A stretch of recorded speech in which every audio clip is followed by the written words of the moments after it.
One of the tactics of the corporate-controlled state is to keep you fighting meaningless battles amongst yourselves.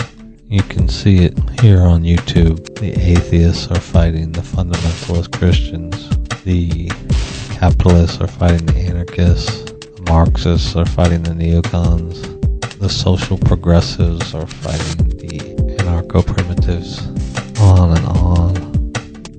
This keeps us from addressing the political reality of now, of we the people living under the tyrannical rule of a predatory government. Predatory government is one which preys upon the people by pursuing corporate profitability above the welfare of the people. There are 25,000 lobbyists in Washington D.C. running a two-party sham democracy owned by the arms industry, the energy sector, the drug prison industry, the corrupt insurance industries, and a corrupt insurance-controlled deathcare system.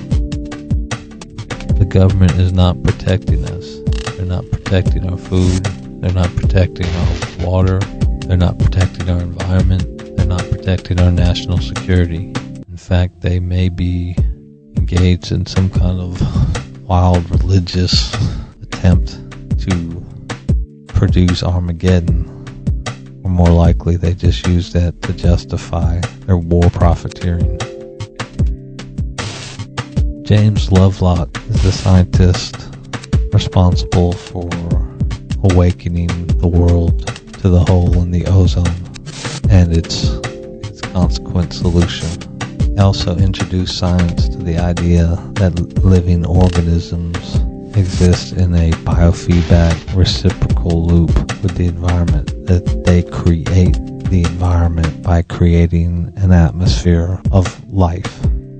He has predicted that we are past the tipping point, that it is too late to prevent the earth from entering into a state of hotter climate where most of the land will become unarable, not suit for farming. Deserts in Europe, the lack of fresh water and food will result in a population decline down to probably 500 million living in the Arctic regions. These are his predictions, no matter what we do.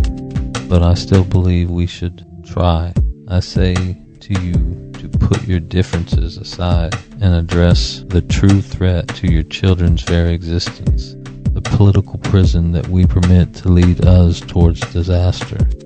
In order to save her, you must first stop killing her. We can plant a new earth, unchain the wild. The travesty, the tragedy that we inflict carelessly, not facing it in delusional, dysfunctional denial. I'd like to plant 1 million acres of hemp fertilized with the brains of the idiotic cult of consumerism.